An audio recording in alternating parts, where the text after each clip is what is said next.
2024 लोकसभा चुनाव के पहले अलग-अलग बैठकें होनी शुरू हो चुकी हैं और पिछले महीने यादव मंच ने अपनी पहली बैठक की थी और आज यादव मंच की दूसरी बैठक हुई है। अनुराग यादव जी हमारे साथ हैं। अनुराग जी बहुत-बहुत स्वागत है आपका। Thank you. अनुराग जी, यादव मंच की जब पिछली बैठक में हम लोग मिले थे तो आपने कहा था आप एक एजेंडा सेट कर रहे हैं, किस तरीके से जो यादवों का विकास नहीं हो पाया है उनको मुख्य धारा में लाने की बात आपने कही थी। आज दूसरी बैठक क्या मायने, क्या जो पहली बैठक में चीजें तय हुई थी उसके बाद कुछ और आगे की रणनीति तय हो पाई है? जी, 28 दिसंबर को हमारी पहली बैठक हुई थी और उसमें हमने आपसे के सामने अनाउंस किया था कि यादव मंच अब एक सामाजिक संगठन के रूप में कार्य करेगा जी। और उसी के साथ हमने 2 कमिटमेंट किए थे कि पहला 1 साल के अंदर हम अपना संगठन यूपी के 75 जिलों के ब्लॉक स्तर पर तैयार कर देंगे। दूसरा कमिटमेंट था कि हम लखनऊ में कार्यालय दे देंगे, क्योंकि संगठन बनाना इतना आसान कार्य नहीं है।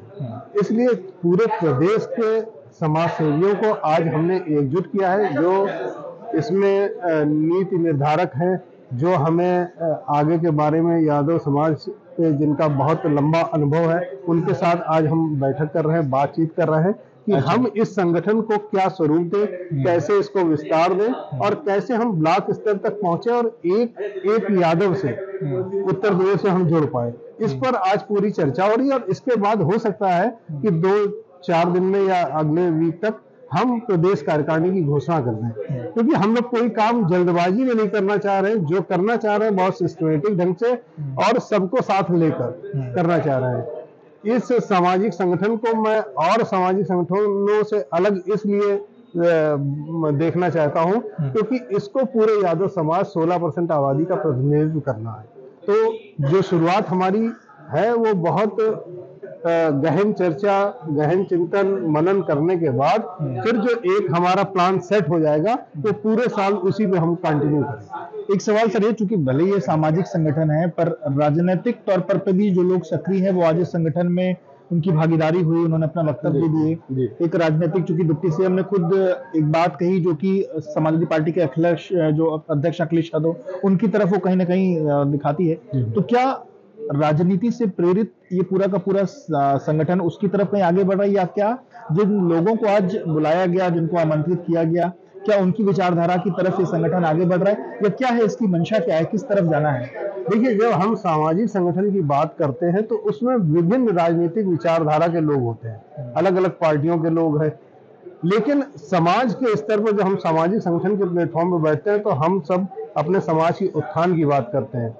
तो निश्चित रूप से ये आपकी बात सही है कि आज जो लोग आए हैं बहुत से लोग अलग अलग पार्टियों से जुड़े रहे और जो हमारे मुख्य अतिथि थे उन्होंने सरकार के नाते, हमारा जो पहला सेशन था यादव समाज की बात सरकार के साथ, क्योंकि कोई भी सामाजिक संगठन या कोई भी समाज आगे तब तक नहीं बढ़ सकता जब तक उसे राजनीतिक संरक्षण या सरकार का संरक्षण ना मिले, तब तक वो समाज तीव्र गति से विकास नहीं कर सकता। तो हमें सरकार की जरूरत है और हम चाहते हैं कि सरकार हमें भी, और जैसे समाज डेवलप हो रहे हैं और उनके कल्याण के हित में काम हो रहा है, वैसे यादवों के हित में भी और यादवों का रिप्रेजेंटेशन सरकार में भी दिखाई पड़े, इसके लिए हम सरकार से भी आज हमने बात की। तो क्या समाजवादी पार्टी को चेत जाना चाहिए कि जो यादवों के वोट बैंक की बात वो करते थे, क्या वो उनसे खिसकने वाला है?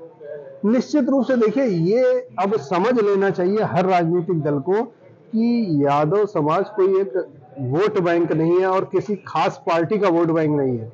जो हमारे हित में हमारे साथ कंधे से कंधा मिलाकर हमारे संघर्ष की लड़ाई लड़ेगा, हमारे वेलफेयर की लड़ाई लड़ेगा, हम उसके साथ रहेंगे। इस पे किसी का कोई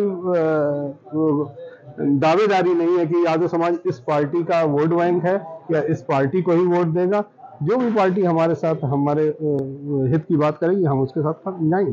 ब्रजेश पाठक, उस कमेंट के बारे में भी आपसे बात करना चाहूंगा जो उन्होंने राम को लेकर, राम के बाद से कृष्ण की बात की, कहा कि जो कृष्ण को नहीं मानता वो कैसा यादव का वंशज है। आप कितना उस बात से अपने आप को जोड़ सकते हैं? देखिए, ब्रजेश पाठक जी हमारे प्रदेश सरकार के नंबर 2 के मंत्री हैं, उप मुख्यमंत्री हैं और उन्होंने बात अपने तरीके से रखी। निश्चित रूप से ये कृष्ण जो है हर यादव के दिल में बसते हैं, हर यादव के लिए पूज्य है और कहीं ना कहीं अधिक भावनात्मक लगाव हर यादव समाज के व्यक्ति का है। तो जो कृष्ण का साथ देगा, जो कृष्ण की बात करेगा, यादव समाज उसके साथ दिखाई पड़ेगा। तो क्या जो कृष्ण जन्मभूमि को लेकर के जो इस वक्त अलग अलग केसेस चल रहे हैं, 11 मुकदमों को एक साथ कंपाइल कर दिया गया है, क्या उसमें भी यादव मंच अपनी भूमिका किसी रूप में निभाएगा? क्या वहां भी पैरवी करने की कोशिश यादव मंच की तरफ से? हाँ, देखिए निश्चित तौर पर अभी ये जो कानूनी लड़ाई शुरू हो गई कृष्ण जन्मभूमि को लेकर, तो उसमें जो मुख्य पक्षकार है मनीष यादव जी, मनीष यादव यादव मंच के साथ जुड़े हैं। उन्होंने एक अपना जो संगठन भी बनाया था उसका भी विलय कर दिया है यादव मंच के साथ। नारायणी सेना कार्य कर रही थी उनकी, तो वो अब यादव मंच के साथ है। तो और यादव मंच कृष्ण जन्मभूमि का मुद्दा यादव मंच के एजेंडे में भी है। तो निश्चित तौर पर हम जो कानूनी लड़ाई है उसमें पूरी तरीके से हम मनीष यादव का साथ दे रहे हैं। और सर, जो अभी 22 तारीख की प्राण प्रतिष्ठा है, रामलला की प्राण प्रतिष्ठा है, उसको कैसे देखता है यादव मंच? क्योंकि जब ये विषय शुरू हुआ उसके बाद अलग अलग दलों से ये बात पूछी गई कि क्या वो जाएंगे। हालांकि अखिलेश यादव से जब ये सवाल पूछा गया तब शायद उनके पास निमंत्रण नहीं पहुंचा था, पर जब उनके पास निमंत्रण पहुंचा उसके बाद उन्होंने कहा कि वो उसको सहर्ष स्वीकार करते, पर वो उस दौरान नहीं पहुंचेंगे, बाद अपने परिवार के साथ जाएंगे। आप कैसे देखते हैं इस पूरी प्रक्रिया को, और 22 तारीख को जो प्राण प्रतिष्ठा है उसको लेकर के मन में क्या भावनाएं हैं? देखिए, जो 22 तारीख को प्राण प्रतिष्ठा है निश्चित रूप से वो एक बहुत बड़ा धार्मिक कार्य है, लेकिन जिस लेवल की राजनीति अब इस कार्यक्रम को लेकर पूरे प्रदेश में क्या पूरे देश में चल पड़ी है, तो वो कहीं ना कहीं जो आदमी दिल से इन चीज़ों से जुड़ा था उसने एक दूरी बना रखी है। और सामाजिक संगठन होते हुए हम भी इस राजनीति से अपने को दूर रखते हैं। राम सबके पूजनीय है, सबके आराध्य हैं, हमारे भी आराध्य हैं, हमारा भी वही भाव है। लेकिन हम किसी पार्टी की बंदी की राजनीति में राम जन्मभूमि या राम मंदिर या प्राण प्रतिष्ठा को नहीं देखते हैं। हमारा सीधा सा कहना है कि धर्म को राजनीति में से ना जोड़ा जाए तो ये देश के लिए भी बेहतर होगा और हर समाज के लिए अच्छा होगा। आपको ये लगता है कि 22 तारीख का जो कार्यक्रम है क्या वो राजनीतिक तौर पर वो रूप ले रहा है कार्यक्रम, आप ये कहना चाहते हैं? देखिए, 22 तारीख का जो धार्मिक कार्यक्रम था उसको अब राजनीतिक स्वरूप दे दिया गया। एक तरीके से उसकी मार्केटिंग ऐसी की जा रही है कि हर राजनीतिक दल उसको अपने फायदे के रूप में इस्तेमाल करना चाहता है। जो एक प्योरली जो विशुद्ध रूप से एक धार्मिक कार्यक्रम था उसका पूरी तरह से राजनीतिकरण कर दिया गया। और हर पार्टी चाह रही है कि इस 22 तारीख की प्राण प्रतिष्ठा को वो कैसे अपने हित में कैश करा ले। तो ऐसे में सामाजिक संगठन निश्चित रूप से इन कार्यक्रमों से और इन राजनीति से दूरी बनाएंगे। आखिरी सवाल, 2024 में यादव मंच क्या भूमिका निभाएगा? 2024 लोकसभा चुनाव की मैं बात कर रहा हूँ।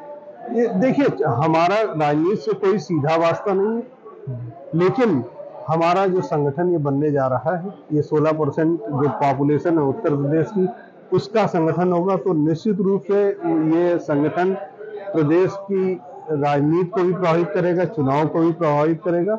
अभी हमारा पूरा ध्यान अपने संगठन को बनाने में है, तो और हमारी समझ में चुनाव बहुत करीब है, तो शायद उस बीच हमारा संगठन की बस शुरुआत कुछ जिलों में हो पाएगी।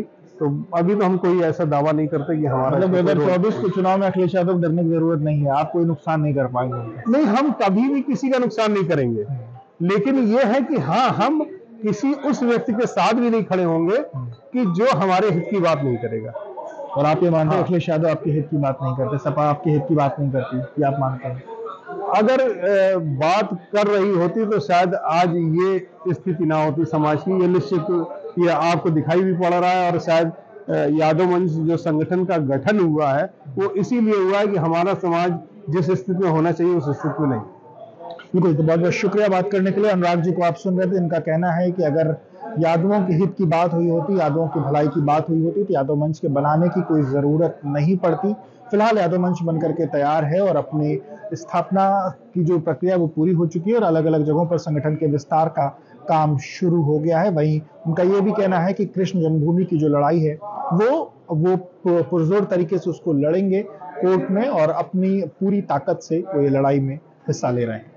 विवेक राय, यूपी लाइव के लिए।